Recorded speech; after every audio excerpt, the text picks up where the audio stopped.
Radhe Radhe.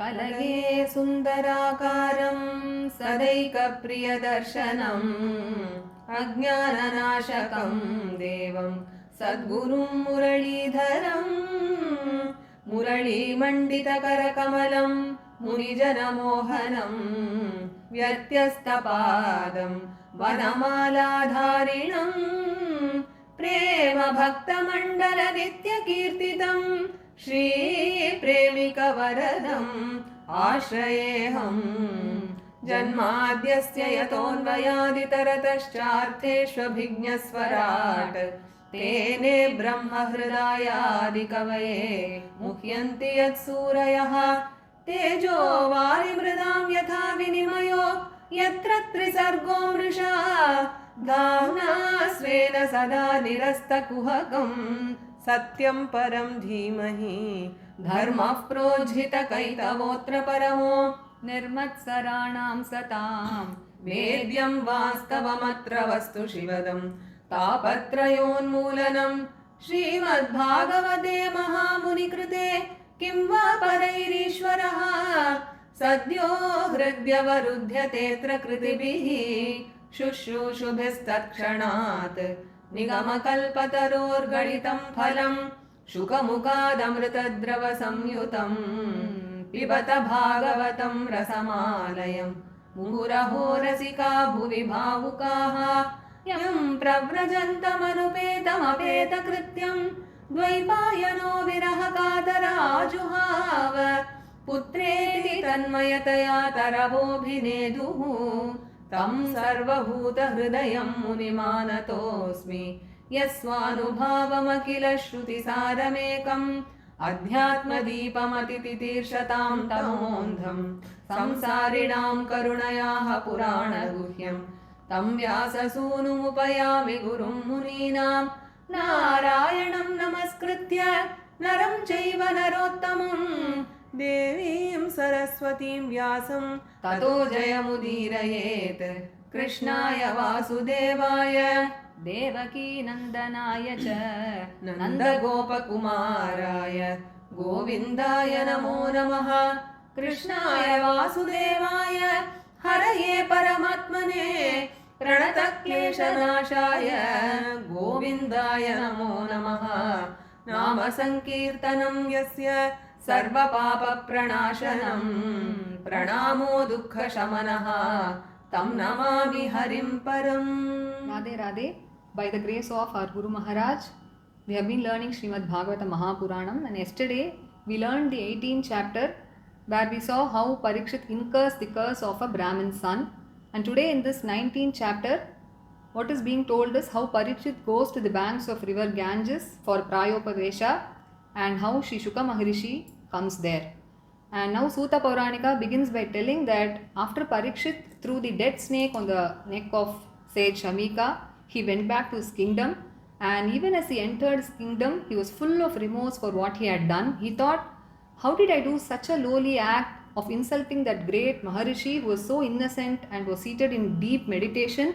And by this act, I have truly insulted Bhagavan himself. And so because of this, a great calamity is going to befall me very soon.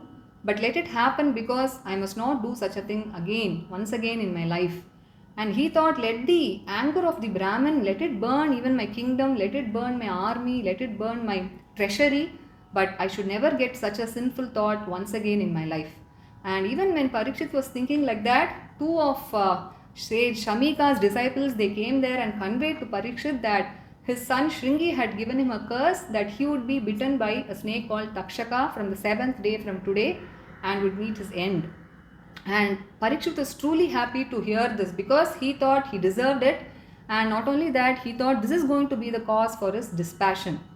And immediately he gave up all desires for this world as well as the other world, and considering that service to Krishna's feet is the highest purpose of one's life, what he did was he immediately started towards the banks of river Ganges for Prayopavesha. What is Prayopavesha? It is to be seated in one place and fast until one dies. And so now Suta Pauranika says why Parikshit went to the banks of river Ganges. He says, how great is river Ganges? She flows with all the beautiful leaves of tulasi that is being offered to Sri Krishna, and she purifies the entire world along with Lord Brahma and Lord Shiva, both within and without. And he says, Kastamna seveta marishyamanaha. Which man who is on the verge of death would not resort to river Ganges, he asks. And so now Parikshit started towards river Ganges, and as soon as everybody came to know that Parikshit was going to do the Prayopavesha on the banks of river Ganges, all the rishis, they came along with their sishyas, their disciples, to watch this wonderful sight. And Suta Pauranika says these rishis were so holy that they could even purify the holy rivers like Ganges and so on. And so now he gives the names of all the rishis who had come there. He says Atrihi, Vasishtaha, Chavanaha, Sharadvan, and he says Bhagavan Dvaipayano, Bhagavan Naradascha. Even sage Vyasa and sage Narada had also come there. And now all the Devarishis, the Brahma Rishis, the Rajarishis, they all gathered there. And as soon as they all settled there, Parikshit went and prostrated them, and with folded hands he spoke to them. He said, Aho vayam dhanyataman Nripanam. He says, how fortunate I am, though being a Kshatriya, today I have got the blessings of all the sages like you all, because it is very rare for a king to get a satsanga like this. He said, I have made a great sin, and as a result I have earned the curse of a Brahmin son. But I think it is Bhagavan himself who has come to me in the form of this curse, because this curse is giving me great dispassion. And then he said, I have come here surrendering to river Ganges and all the sadhus like you all. So let Takshaka or whoever it may be, let them bite me, but you all please sing the glories of Lord Hari. He says, Gayata Vishnu Gataha. Let me keep listening to that. And he says, I have only 3 prayers in my life. He says, how many ever births I take, Bhagavati Anante Ratihi. May I have devotion to Bhagavan. Prasangaha Tadashrayeshu. May I have the association of his devotees. Maitri Astu Sarvatra. Let me have friendship for all the created beings. And then he prostrated all the rishis, and then with great firm resolve, what Parikshit did was, he spread the kusha grass on the banks of river Ganges, and he sat there facing the north as Prayopavesha. And now as soon as Parikshit sat there, the Deva showered flowers on him from heavens, and the Dundubis also sounded in the heaven, and all the rishis who had gathered, they said, Sadhu, Sadhu, well done Parikshit, they said. And they also said, Nava idam Rajarshivarya Chitram. This is not so surprising, because we have come in the Vamsha of the Pandavas who had given up even their kingdom just to be with Krishna, Bhagavat Parshva Kamaha. And so you also now wish to attain Bhagavan, because you have come in that race, so you want to listen to the glories and attain him. So this is very befitting of you, they said. And they all talked to themselves. They said, let us all be here until this king sheds his body and attains the highest world. Now Parikshit was very happy to listen to all these words of the sages, and now he told them, you are all so great that you all look like the very embodiment of the Vedas, and you have no other goal in your life other than to bless all the living beings. So now I ask you with great humility, what must I do at this moment? What should a man do at all times in his life, and what must he do especially when he is on the verge of death? And now when Parikshit asked such questions, all the rishis, they looked at each other and thought, who is here who is capable of answering all these questions of Parikshit, and who can narrate all the glories of Bhagavan as Parikshit has asked us now? And as they were all perplexed, that very moment, Suta Pauranika says, Tatra bhavad Bhagavan Vyasaputro Yadrichayagam Atamano Napekshaha. That very moment, Bhagavan Sri Shuka, who is the son of Vedavyasa and who keeps roaming the world at his own will, he came there suddenly. Yadrichaya, he says. And this word, Yadrichaya, itself means by the will of Sri Krishna. And he was an Atma Rama, and he was surrounded by all the children. And here Suta Pauranika describes how beautiful Sri Shuka was looking. He says, Dvyashta Varshaha. He was a youth of 16 years. Sukumara Pada Karoru Bahvamsa Kapola Gatram. He says all his limbs were looking so beautiful. His hands, his legs, his shoulders. And Charvayatakshonnasa Tulya Karnam. He had long wide eyes. He had a sharp nose, symmetrical ears. Kambu Sujata Kantam. He had a neck which was looking like a conch. He had broad chest and deep navel. Digambaram, he says, he was unclad like an Avadhuta. And Swamarottamabham, he was looking like a god from heaven. Shyamam, he was also just like Bhagavan Krishna. He was also having a dark complexion. and by the beauty of his youth and by his beautiful smiles, he was attracting the minds of all those who had gathered there. And as soon as Sri Shuka entered that place, all the Maharishis, they got up from their asanas, and Parikshit, who was also known as Vishnu Rata, he came there, he welcomed Sri Shuka, who had now come there as his guest. He prostrated to him and made him sit in a big asana. And as soon as Sri Shuka was seated, all the children and women who were following him, they all went away. And now Sri Shuka was seated in that asana, surrounded by all the Rajarshis, the Brahmarishis and the Devarshis. And he was looking so beautiful, like the moon god who is surrounded by all the planets and all the stars. And now Parikshit went and prostrated Sri Shuka and spoke to him with folded hands. He said, Aho adya vayam brahman sat sevyaha kshatra bandavaha. He said, how fortunate I am that today you have come here as my guest. Even those who think of you are purified, then it is needless to say that those who have your darshana, your sparshana, and those who take the holy water from your feet are purified of all their sins. And today I think Sri Krishna is extremely pleased with me because I have got this darshana of yours, which is so very rare, because you always keep wandering only in the forests. And so now I ask you, who is the guru of all the yogis, with great humility I ask you, Purushasyeha yatkaryam riyamanasya sarvatha. He says, what must a person who wishes to attain liberation do always, and what must he do especially when he is on the verge of death? And then he also asks a few more questions. He says, Yat shrotavyam atho japyam yat kartavyam dribhihi prabho smartavyam bhajaniyam va bruhi yadva viparyayam. He asks, what must a person listen to always, what must he chant, what must he do, and whom must he always remember, and whom must he worship. He also says, bruhi yadva viparyayam. He also says, please also tell me that what a person must not do, what he must not listen to, what he must not think of and all that. And he also conveys to Sri Shuka, he says, you do not stay for very long at one place, because even when you go for alms to the houses of householders, at their doorstep you stay only for Godohana Matra, that is the time that takes to milk a cow. So please, before you leave, I would like to listen to the answers to these questions. But Parikshit is not aware of the sankalpa or the intention of Sri Shuka, because Sri Shuka has now come here with the intention of staying there for 7 days and narrating the Bhagavata to Parikshit day and night. And so that is why he conveys his request in this manner. And now Suta Pauranika concludes with the shloka by telling that after Parikshit asked these questions to Sri Shuka with all humility, now Sri Shuka began to answer. And with this ends the 19th chapter and also the first skanda of Srimad Bhagavata. And with this also ends the conversation between Suta Pauranika and Shaunakadi Maharishis. And from the second skanda onwards, the Bhagavata continues as a conversation between Sri Shuka and Parikshit Maharaj himself. And so we will be seeing that when we learn the second skanda. So now let us learn the 19th chapter now. Suta uvacha Mahipatistvat tatkarma garhyam. Mahipatistvath tatkarma garhyam. Mahipatistvath tatkarma garhyam. Vichintayan atmakritam sudurmanaha. Vichintayan atmakritam sudurmanaha.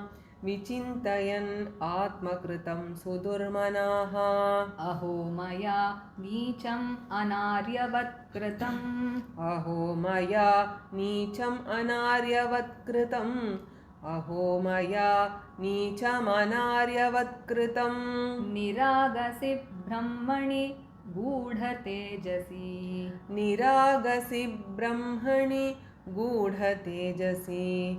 Niragasi brahmani gudha tejasi. Dhruvam tato me krita deva helanat.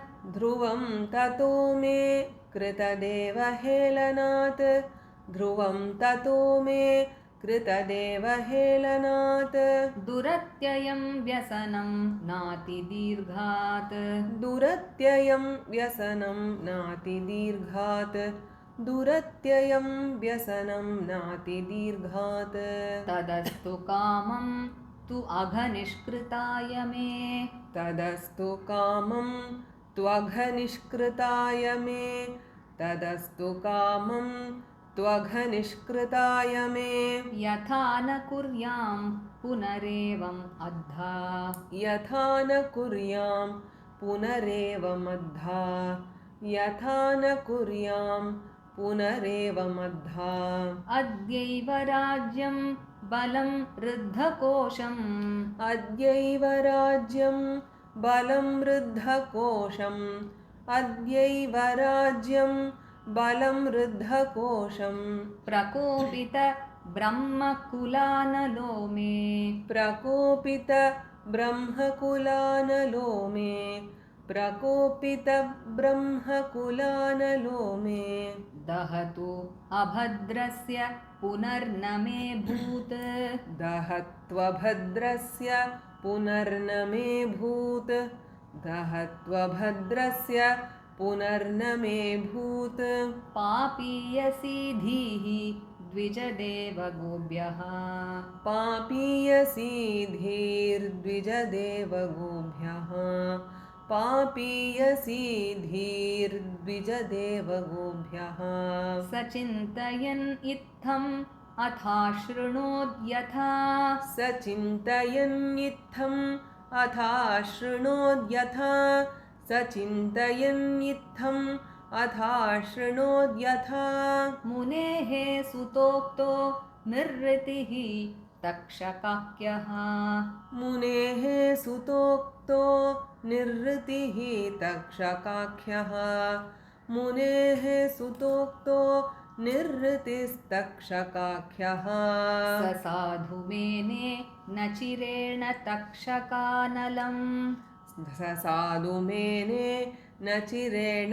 तक्षकानलं स साधु मेने न चिरेण तक्षकानलं प्रसक्तस्य विरक्तिकारणम् प्रसक्तस्य विरक्तिकारणं प्रसक्तस्य विरक्तिकारणम् अथो विहायेमम् अमुं च लोकम् अथो विहायेमम् अमुं च लोकम् अथो विहायेमम् अमुं च लोकम् विमर्शितौ हेयतया पुरस्तात् विमर्शितौ हेयतया पुरस्तात् विमर्शितौ हेयतया पुरस्तात् कृष्णाङ्घ्रिसेवाम् अधिमन्यमानः कृष्णाङ्घ्रिसेवाम् अधिमन्यमानः कृष्णाङ्घ्रिसेवाम् अधिमन्यमानः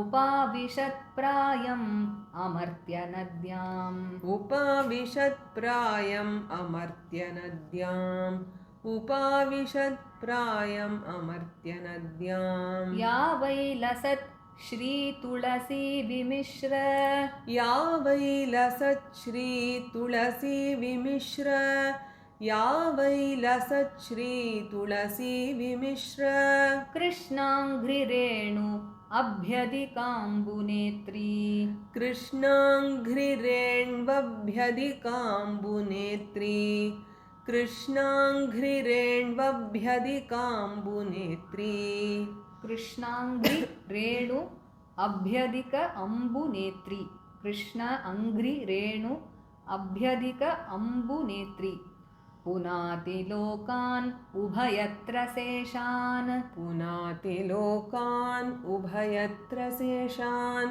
पुनाति लोकान् उभयत्र शेषान् कस्तां न सेवेत मरिष्यमाणः कस्तां न सेवेत मरिष्यमाणः कस्तां न सेवेत मरिष्यमाणः इति व्यवच्छिद्य स पाण्डवेयः इति व्यवच्छिद्य स पाण्डवेयः इति व्यवच्छिद्य स पाण्डवेयः प्रायोपवेशं प्रतिविष्णुपद्याम् प्रायोपवेशं प्रतिविष्णुपद्याम् प्रायोपवेशं प्रतिविष्णुपद्याम् दध्यौ मुकुन्दाङ्घ्रिम् अनन्यभावो दध्यौ मुकुन्दाङ्घ्रिम् अनन्यभावो दध्यौ मुकुन्दाङ्घ्रिम् अनन्यभावो मुनिव्रतो मुक्तसमस्तसङ्गः मुनिव्रतो मुक्तसमस्तसङ्गः मुनिव्रतो मुक्तसमस्तसङ्गः तत्रोपजग्मुः भुवनं पुनाना तत्रोपजग्मुर्भुवनं पुनाना तत्रोपजग्मुर्भुवनं पुनाना महानुभावा मुनयः सशिष्याः महानुभावा मुनयः सशिष्याः महानुभावा मुनयः सशिष्याः प्रायेण तीर्थाभिगमापदेशैः प्रायेण तीर्थाभिगमापदेशैः प्रायेण तीर्थाभिगमापदेशैः तीर्थ अभिगम अपदेशैः तीर्थ अभिगम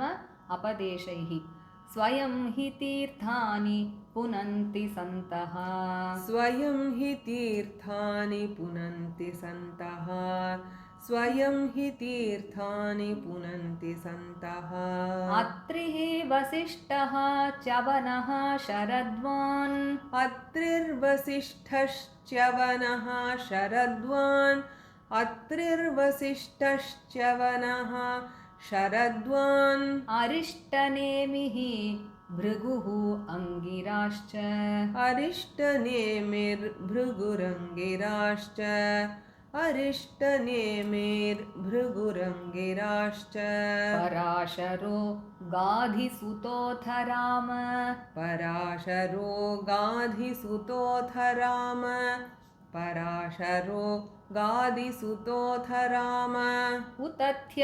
इन्द्रप्रमदेध्मवाहौ उतथ्य इन्द्रप्रमदेध्मवाहौ उतथ्य इन्द्रप्रमदेध्मवाहौ मेधातिथिः देवल आर्ष्टिषेणो मेधातिथिः देवल आर्ष्टिषेणो मेधातिथिर्देवल आर्ष्टिषेणो भारद्वाजो गौतमः पिप्पलादः भारद्वाजो गौतमः पिप्पलादः भारद्वाजो गौतमः पिप्पलादः मैत्रेय और्वः कवशः कुम्भयोनिः मैत्रेय और्वः कवशः कुम्भयोनिः मैत्रेय और्वः कवशः कुम्भयोनिः द्वैपायनो भगवान् नारदश्च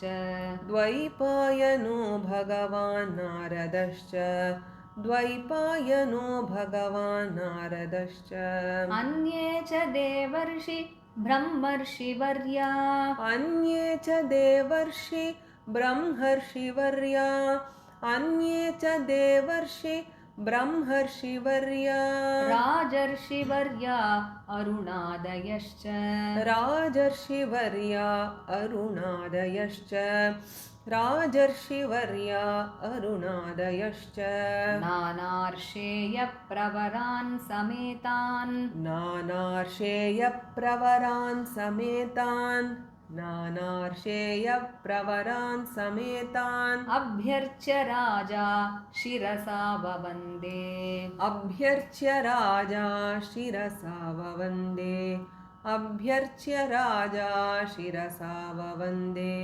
सुखोपविष्टेषु अथ तेषु भूयः सुखोपविष्टेष्वथ तेषु भूयः सुखोपविष्टेष्वथ तेषु भूयः कृतप्रणामः स्वचिकीर्षितं यत् कृतप्रणामः स्वचिकीर्षितं यत् कृतप्रणामः स्वचिकीर्षितं यत् विज्ञापयामास विविक्तचेता विज्ञापयामास विविक्तचेता विज्ञापयामास विविक्तचेता उपस्थितोऽग्रे अभिगृहीतपाणिः उपस्थितोऽग्रेऽभिगृहीतपाणिः उपस्थितोऽग्रेऽभिगृहीतपाणिः राजोवाच राजोवाच अहो वयं धन्यतमा नृपाणाम् अहो वयं धन्यतमा नृपाणाम् अहो वयं धन्यतमा नृपाणाम् महत्तमानुग्रहणीयशीलाः महत्तमानुग्रहणीयशीलाः महत्तमानुग्रहणीयशीलाः महत्तम अनुग्रहणीयशीलाः महत्तम अनुग्रहणीयशीलाः राज्ञां कुलं ब्राह्मणपादशौचात् राज्ञां कुलं ब्राह्मणपादशौचात् राज्ञां कुलं ब्राह्मणपादशौचात् दूराद्विसृष्टं बत गर्ह्यकर्म दूराद्विसृष्टं बत गर्ह्यकर्म दूराद्विसृष्टं बत गर्ह्यकर्म तस्यैव मेघस्य परावरेशो तस्यैव मेघस्य परावरेशो तस्यैव मेघस्य परावरेशो व्यासक्तचित्तस्य गृहेषु अभीक्ष्णम् व्यासक्तचित्तस्य गृहेष्वभीक्ष्णम् व्यासक्तचित्तस्य गृहेष्वभीक्ष्णम् निर्वेदमूलो द्विजशापरूपो निर्वेदमूलो द्विजशापरूपो निर्वेदमूलो द्विजशापरूपो यत्र प्रसक्तो भयम् आशु धत्ते यत्र प्रसक्तो भयमाशु धत्ते यत्र प्रसक्तो भयमाशु धत्ते तं मोपयातं प्रतियन्तु विप्रा तं मोपयातं प्रतियन्तु विप्रा तं मोपयातं प्रतियन्तु विप्रा तं मा उपयातं प्रतियन्तु विप्रा गङ्गा च देवी धृतचित्तम् ईशे गङ्गा च देवी धृतचित्तमीशे गङ्गा च देवी धृतचित्तमीशे द्विजोपसृष्टः कुहकः तक्षको वा द्विजोपसृष्टः कुहकस्तक्षको वा द्विजोपसृष्टः कुहकस्तक्षको वा दशतु अलं गायत विष्णुगाथाः दशत्वलं गायत विष्णुगाथाः दशत्वलं गायत विष्णुगाथाः पुनश्च भूयात् भगवती अनन्ते पुनश्च भूयाद् भगवत्यनन्ते पुनश्च भूयाद् भगवत्यनन्ते रतिः प्रसङ्गश्च तदाश्रयेषु रतिः प्रसङ्गश्च तदाश्रयेषु रतिः प्रसङ्गश्च तदाश्रयेषु महत्सु यां याम् उपयामि सृष्टिम् महत्सु याम् उपयामि सृष्टिम् महत्सु याम् उपयामि सृष्टिम् मैत्री अस्तु सर्वत्र नमो द्विजेभ्यः मैत्र्यस्तु सर्वत्र नमो द्विजेभ्यः मैत्र्यस्तु सर्वत्र नमो द्विजेभ्यः इति स्म राजा अध्यवसाय युक्तः इति स्म राजाध्यवसाय युक्तः इति स्म राजाध्यवसाय युक्तः प्राचीनमूलेषु कुशेषु धीरः प्राचीनमूलेषु कुशेषु धीरः प्राचीनमूलेषु कुशेषु धीरः उदङ्मुखो दक्षिणकूल आस्ते उदङ्मुखो दक्षिणकूल आस्ते उदङ्मुखो दक्षिणकूल आस्ते समुद्रपत्न्याः स्वसुत न्यस्तभारः समुद्रपत्न्याः स्वसुतन्यस्तभारः समुद्रपत्न्याः स्वसुतन्यस्तभारः एवं च तस्मिन् नरदेवदेवे एवं च तस्मिन् नरदेवदेवे एवं च तस्मिन् नरदेवदेवे प्रायोपविष्टे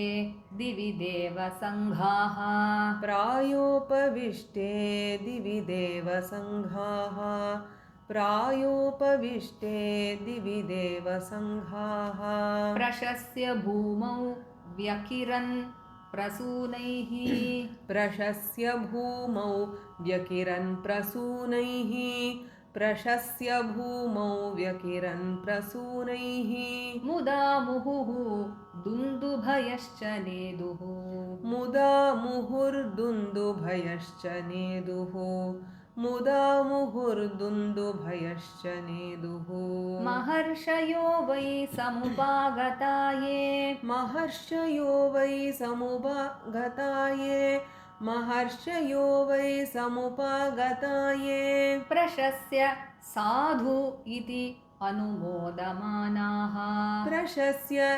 साध्वित्यनुमोदमानाः प्रशस्य साध्वित्यनुमोदमानाः ऊचुः प्रजानुग्रहशीलसारा ऊचुः प्रजानुग्रहशीलसारा ऊचुः प्रजानुग्रहशीलसारा यद् उत्तमश्लोकगुणाभिरूपम् यदुत्तमश्लोकगुणाभिरूपम् यदुत्तमश्लोकगुणाभिरूपम् न वा इदं राजर्षिवर्यचित्रम् न वा इदं राजर्षिवर्यचित्रम् न वा इदं राजर्षिवर्यचित्रम् भवत्सु कृष्णं समनुव्रतेषु भवत्सु कृष्णं समनुव्रतेषु भवत्सु कृष्णं समनुव्रतेषु ये ध्यासनं राजकिरीटजुष्टम् ये ध्यासनं राजकिरीटजुष्टम् ये ध्यासनं राजकिरीटजुष्टम् सद्यो जहुः भगवत्पार्श्वकामाः सद्यो जहुर्भगवत्पार्श्वकामाः सद्यो जहुर्भगवत्पार्श्वकामाः सर्वे वयं तावद् इहास्महेद्य सर्वे वयं तावदिहास्महेद्य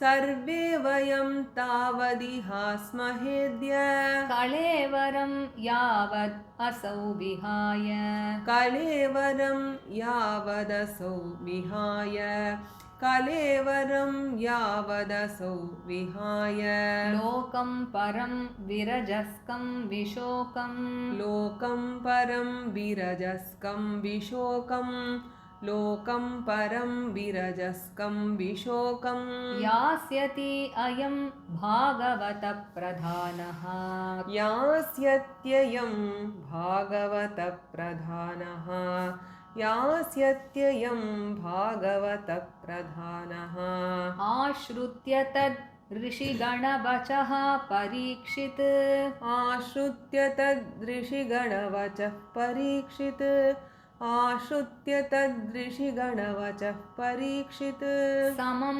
मधुच्युत् गुरु चाव्यलीकं समं मधुच्युत् गुरु चाव्यलीकं समं मधुच्युत् गुरु चाव्यलीकम् आभाषतैनान् अभिनन्द्य युक्तान् आभाषतैनान् अभिनन्द्य युक्तान् आभाषतैनान् अभिनन्द्य युक्तान् आभाषत एनान् अभिनन्द्य युक्तान् आभाषत एनान् अभिनन्द्य युक्तान् शुश्रूषमाणः चरितानि विष्णोः शुश्रूषमाणश्चरितानि विष्णोः शुश्रूषमाणश्चरितानि विष्णोः समागताः सर्वत एव सर्वे समागताः सर्वत एव सर्वे समागताः सर्वत एव सर्वे वेदा यथा मूर्तिधराः त्रिपृष्ठे वेदा यथा मूर्तिधरास्त्रिपृष्ठे वेदा यथा मूर्तिधरास्त्रिपृष्ठे नेहाथवा मुत्र च कश्चनार्थ नेहाथवा मुत्र च कश्चनार्थ नेहाथवा मुत्र च कश्चनार्थ न इह अथवा अमुत्र च न इह अथवा अमुत्र च कश्चनार्थ ऋते परानुग्रहम् आत्मशीलम् ऋते परानुग्रहमात्मशीलम् ऋते परानुग्रहम् आत्मशीलम् ततश्च वः पृच्छ्यम् इमं विपृच्छे ततश्च वः पृच्छ्यमिमं विपृच्छे ततश्च वः पृच्छ्यमिमं विपृच्छे विश्रभ्य विप्रा इति कृत्यतायाम् विश्रभ्य विप्रा इति कृत्यतायाम् विश्रभ्य विप्रा इति कृत्यतायाम् सर्वात्मना म्रियमाणैश्च कृत्यम् सर्वात्मना म्रियमाणैश्च कृत्यम् सर्वात्मना म्रियमाणैश्च कृत्यम् शुद्धं च तत्रामृषताभियुक्ताः शुद्धं च तत्रामृषताभियुक्ताः शुद्धं च तत्रामृषताभियुक्ताः Now let us all read together till the 24th shloka. सूत उवाच महीपतिस्त्वथ तत्कर्म गर्ह्यम् विचिन्तयन्नात्मकृतं सुदुर्मनाः अहो मया नीचम् अनार्यवत्कृतं निरागसि ब्रह्मणि गूढतेजसि ध्रुवं ततो मे कृतदेवहेळनात् दुरत्ययं व्यसनं नातिदीर्घात् तदस्तु कामं त्वघनिष्कृताय मे यथा न कुर्यां पुनरेवमद्धा अद्यैव राज्यं बलं ऋद्धकोशं प्रकोपितब्रह्मकुलानलो मे दहत्वभद्रस्य पुनर्न मे भूत् पापीयसीधीर्द्विजदेवगोभ्यः स चिन्तयन् इत्थम् अथा शृणोद्यथा मुने सुतोक्तो निर्रतिस्तक्षकाख्यः स साधु मेने न चिरेण तक्षकानलं प्रसक्तस्य विरक्तिकारणम् अथो विहाये मममुं च लोकं विमर्शितौ हेयतया पुरस्तात् कृष्णाङ्घ्रिसेवाम् अधिमन्यमानः उपाविशत्प्रायम् अमर्त्यनद्याम् या वैलसत् श्रीतुलसी विमिश्र कृष्णाङ्घ्रिरेण्वभ्यधिकाम्बुनेत्री पुनाति लोकान् उभयत्र शेषान् कस्तां न सेवेत मरिष्यमाणः इति व्यवच्छिद्य स पाण्डवेयः प्रायोपवेशं प्रति विष्णुपद्यां दध्यौ मुकुन्दाङ्घ्रिम् अनन्यभावो मुनिव्रतो मुक्तसमस्तसङ्गः तत्रोपजग्मुर्भुवनं पुनाना महानुभावा मुनयः स शिष्याः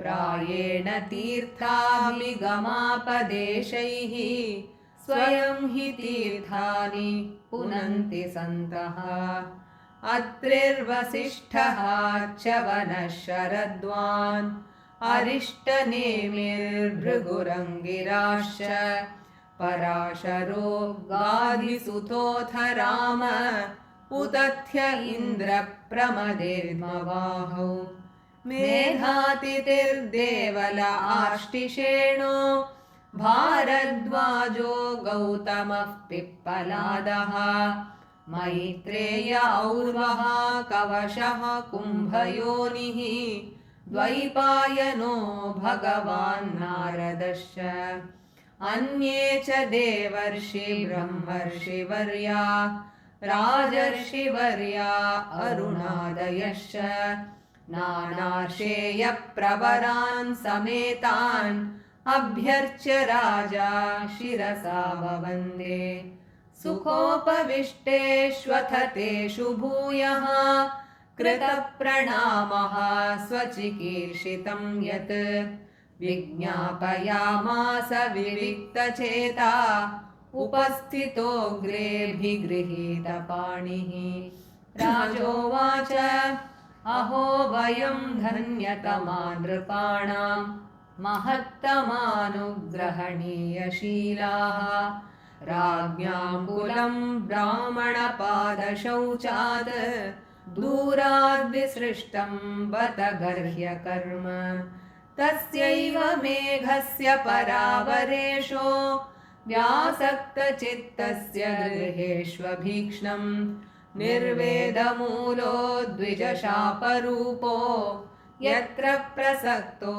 भयमाशु धत्ते तं मोपयातं प्रतियन्तु विप्रा गङ्गा च देवी धृतचित्तमीशे द्विजोपसृष्टः कुहकस्तक्षको वा दशत्वलं गायत विष्णुगाथाः पुनश्च भूयाद्भगवत्यनन्ते रतिः प्रसङ्गश्च तदाश्रयेषु महत्सु याम् उपयामि सृष्टिं मैत्र्यस्तु सर्वत्र नमो द्विजेभ्यः इति स्म राजाध्यवसाययुक्तः प्राचीनमूलेषु कुशेषु धीरः उदङ्मुखो दक्षिणकूल आस्ते समुद्रपत्न्याः स्वसुतन्यस्तभारः एवं च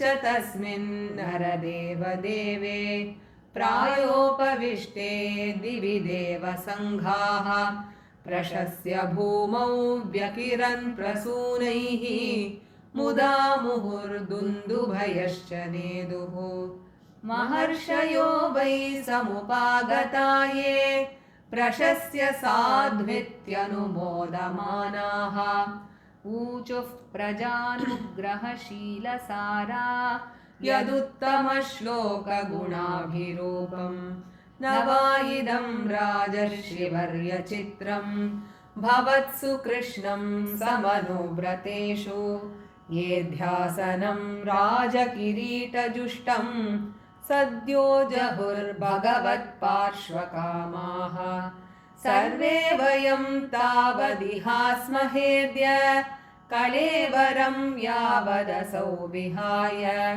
लोकं परं विरजस्कं विशोकं यास्यत्ययं भागवतप्रधानः आश्रुत्य तदृषिगणवचः परीक्षित् समं मधुच्युद्गुरुचाव्यलीकम् आभाषतैलान् अभिनन्द्ययुक्तान् शुश्रूषमाणः चरितानि विष्णोः समागताः सर्वत एव सर्वे वेदा यथा मूर्तिधरास्त्रिपृष्ठे नेहाथवामुत्र च कश्चनार्थ ऋते परानुग्रहम् आत्मशीलम् ततश्च वः पृच्छ्यमिमं विपृच्छे विश्रभ्य विप्रा इति कृत्यतायां सर्वात्मना म्रियमाणैश्च कृत्यं शुद्धं च तत्रामृषताभियुक्ताः. From this verse, Suta Pauranika describes the entry of Sri Shuka Maharishi.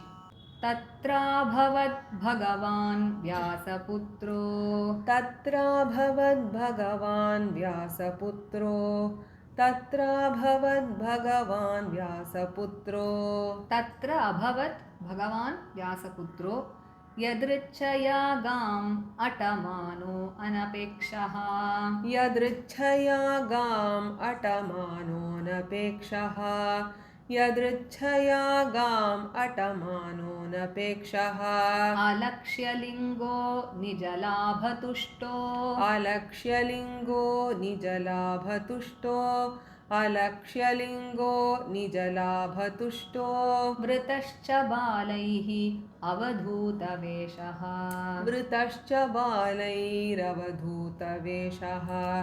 वृतश्च बालैरवधूतवेषः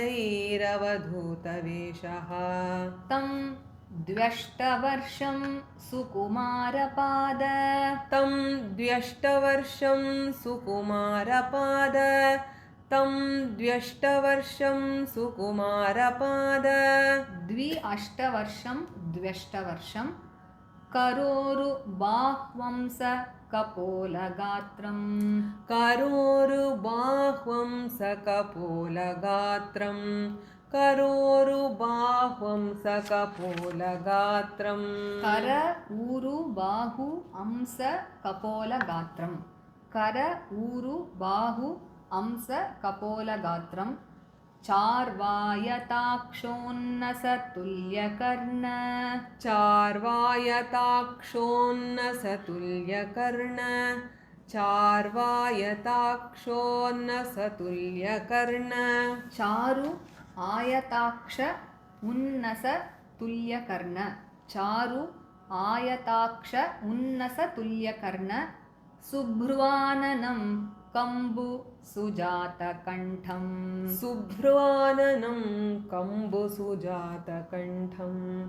सुभ्रुवाननं कम्बुसुजातकण्ठम् निगूढजत्रुं पृथु तुङ्गवक्षसम् निगूढजत्रुं पृथुतुङ्गवक्षसम् निगूढजत्रुं पृथुतुङ्गवक्षसम् आवर्त नाभिं वलिवल्गूदरं च आवर्तनाभिं वलिवल्गूदरं च आवर्तनाभिं वलिवल्गूदरं च दिगम्बरं वक्त्रविकीर्णकेशं दिगम्बरं वक्त्रविकीर्णकेशं दिगम्बरं वक्त्रविकीर्णकेशं प्रलम्बबाहुं स्वमरोत्तमाभं प्रलम्बबाहुं स्वमरोत्तमाभं प्रलम्बबाहुं स्वमरोत्तमाभं सुअमरोत्तम आभं श्यामं सदा अपीच्य वयोङ्गलक्ष्म्या श्यामं सदा पीच्य वयोङ्गलक्ष्म्या श्यामं सदा पीच्य वयोङ्गलक्ष्म्या सदा अपीच्य वयो अङ्गलक्ष्म्या स्त्रीणां मनोज्ञं रुचिरस्मितेन स्त्रीणां मनोज्ञं रुचिरस्मितेन स्त्रीणां मनोज्ञं रुचिरस्मितेन प्रत्युत्थितास्ते मुनयः स्वासनेभ्यः प्रत्युत्थितास्ते मुनयः स्वासनेभ्यः प्रत्युत्थितास्ते मुनयः स्वासनेभ्यः तल्लक्षणज्ञा अपि गूढवर्चसं तल्लक्षणज्ञा अपि गूढवर्चसं तल्लक्षणज्ञा अपि गूढवर्चसं स विष्णुरातो अतिथय आगताय स विष्णुरातोतिथय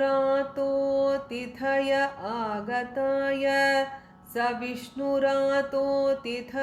आगताय तस्मै सपर्यां शिरसा जहार तस्मै सपर्यां शिरसा जहार तस्मै सपर्यां शिरसा जहार ततो निवृत्ता हि अबुधाः स्त्रियोर्भका ततो निवृत्ता ह्यबुधाः स्त्रियोर्भका ततो निवृत्ता ह्यबुधाः स्त्रियोर्भकाः महासने सोपविवेश पूजितः महासने सोपविवेश पूजितः महासने सोपविवेश पूजितः महासने स उपविवेश पूजितः स संवृतः तत्र महान् महीयसां स संवृतस्तत्र महान् महीयसां स संवृतस्तत्र महान् महीयसां ब्रह्मर्षि राजर्षि देवर्षि सङ्घैः ब्रह्मर्षि राजर्षि देवर्षि सङ्घैः ब्रह्मर्षि राजर्षि देवर्षि सङ्घैः व्यरोचतालं भगवान् यथेन्दुः व्यरोचतालं भगवान् यथेन्दुः व्यरोचतालं भगवान् यथेन्दुः व्यरोचत अलं भगवान् यथा इन्दुः व्यरोचत अलं भगवान् यथा इन्दुः ग्रहर्क्ष तारानिकरैः परीतः ग्रहर्क्षतारानिकरैः परीतः ग्रहर्क्षतारानिकरैः परीतः प्रशान्तम् आसीनम् अकुण्ठमेधसं प्रशान्तमासीनम् अकुण्ठमेधसं प्रशान्तमासीनम् अकुण्ठमेधसं मुनिं नृपो भागवतोऽभ्युपेत्य मुनिं नृपो भागवतोऽभ्युपेत्य मुनिं नृपो भागवतोऽभ्युपेत्य प्रणम्य मूर्ध्ना अवहितः कृताञ्जलिः प्रणम्य मूर्ध्ना वहितः कृताञ्जलिः प्रणम्य मूर्ध्ना वहितः कृताञ्जलिः नत्वा गिरा सूनृतया अन्वपृच्छत् नत्वा गिरा सूनृतयान्वपृच्छत् नत्वा गिरा सूनृतयान्वपृच्छत् परीक्षिदुवाच परीक्षिदुवाच अहो अद्य वयं ब्रह्मन् अहो अद्य वयं ब्रह्मन् अहो अद्य वयं ब्रह्मन् सत्सेव्याः क्षत्रबन्धवः सत्सेव्याः क्षत्रबन्धवः सत्सेव्याः क्षत्रबन्धवः कृपया अतिथिरूपेण कृपयातिथिरूपेण कृपयातिथिरूपेण भवद्भिः तीर्थकाः कृताः भवद्भिस्तीर्थकाः कृताः भवद्भिस्तीर्थकाः कृताः येषां संस्मरणात् पुंसां येषां संस्मरणात् पुंसां येषां संस्मरणात् पुंसां सद्यः शुध्यन्ति वै गृहाः सद्यः शुध्यन्ति वै गृहाः सद्यः शुध्यन्ति वै गृहाः किं पुनः दर्शनस्पर्श किं पुनर्दर्शनस्पर्श किं पुनर्दर्शनस्पर्श पादशौचासनादिभिः पादशौचासनादिभिः पादशौचासनादिभिः पादशौच आसनादिभिः सान्निध्यात् ते महायोगिन् सान्निध्यात् ते महायोगिन् सान्निध्यात् ते महायोगिन् पातकानि महान्त्यपि पातकानि महान्त्यपि पातकानि महान्त्यपि सद्यो नश्यन्ति वै पुंसां सद्यो नश्यन्ति वै पुंसां सद्यो नश्यन्ति वै पुंसां विष्णोरिव सुरेतराः विष्णोरिव सुरेतराः विष्णोरिव सुरेतराः अपि मे भगवान् प्रीतः अपि मे भगवान् प्रीतः अपि मे भगवान् प्रीतः कृष्णः पाण्डुसुतप्रियः कृष्णः पाण्डुसुतप्रियः कृष्णः पाण्डुसुतप्रियः पैतृष्वसेयप्रीत्यर्थं पैतृष्वसेयप्रीत्यर्थं पैतृष्वसेयप्रीत्यर्थं तद्गोत्रस्य आत्तबान्धवः तद्गोत्रस्यात्तबान्धवः तद्गोत्रस्यात्तबान्धवः अन्यथा ते अव्यक्तगतेः अन्यथा ते व्यक्तगतेः अन्यथा ते व्यक्तगतेः दर्शनं नः कथं नृणाम् दर्शनं नः कथं नृणां दर्शनं नः कथं नृणां नितरां म्रियमाणानां नितरां म्रियमाणानां नितरां म्रियमाणानां संसिद्धस्य वनीयसः संसिद्धस्य वनीयसः संसिद्धस्य वनीयसः अतः पृच्छामि संसिद्धिम् अतः पृच्छामि संसिद्धिम् अतः पृच्छामि संसिद्धिं योगिनां परमं गुरुम् योगिनां परमं गुरुं योगिनां परमं गुरुं पुरुषस्य इह यत्कार्यं पुरुषस्येह यत्कार्यं पुरुषस्येह यत्कार्यं म्रियमाणस्य सर्वथा म्रियमाणस्य सर्वथा म्रियमाणस्य सर्वथा यत् श्रोतव्यम् अथो जप्यम् यच्छ्रोतव्यम् अथो जप्यम् यच्छ्रोतव्यम् अथो जप्यम् यत् कर्तव्यं नृभिः प्रभो यत्कर्तव्यं नृभिः प्रभो यत्कर्तव्यं नृभिः प्रभो स्मर्तव्यं भजनीयं वा स्मर्तव्यं भजनीयं वा स्मर्तव्यं भजनीयं वा ब्रूहि यद्वा विपर्ययम् ब्रूहि यद्वा विपर्ययम् ब्रूहि यद्वा विपर्ययम् नूनं भगवतो ब्रह्मन् नूनं भगवतो ब्रह्मन् नूनं भगवतो ब्रह्मन् गृहेषु गृहमेधिनां गृहेषु गृहमेधिनां गृहेषु गृहमेधिनां न लक्ष्यते हि अवस्थानं न लक्ष्यते ह्यवस्थानं न लक्ष्यते ह्यवस्थानम् अपि गोदोहनं क्वचित् अपि गोदोहनं क्वचित् अपि गोदोहनं क्वचित् सूत उवाच सूत उवाच एवम् आभाषितः पृष्टः एवम् आभाषितः पृष्टः एवमाभाषितः पृष्टः स राज्ञा श्लक्ष्णया गिरा स राज्ञा श्लक्ष्णया गिरा स राज्ञा श्लक्ष्णया गिरा प्रत्यभाषत धर्मज्ञो प्रत्यभाषत धर्मज्ञो प्रत्यभाषत धर्मज्ञो भगवान् बादरायणिः भगवान् बादरायणिः भगवान् बादरायणिः Let us all read together from the 25th shloka.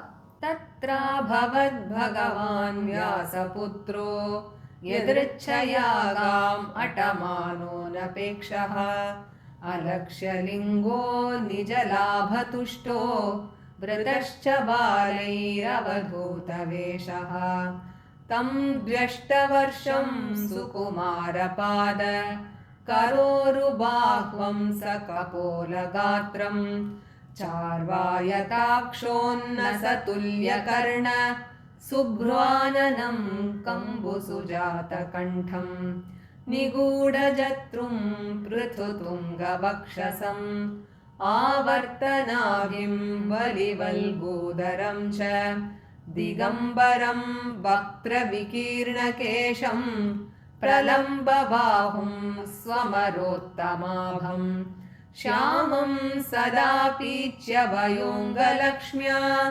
स्त्रीणामनोज्ञं रुचिरस्मितेन प्रत्युत्थितास्ते मुनयः स्वासनेभ्यः तल्लक्षणज्ञा अपि गूढवर्चसं स विष्णुराथो अतिथय आगताय तस्मै सपर्यां शिरसा जहार ततो निवृत्ता ह्यबुधा स्त्रियोर्भका महासने सोपविवेश पूजितः स संवृतस्तत्र महान्महीयसां ब्रह्मर्षि देवर्षि संघैः व्यरोचतालं भगवान् यथेन्दुः ग्रहर्क्षतारानिकरैः परीतः प्रशान्तमासीनमकुण्ठमेधसं मुनिं नृपो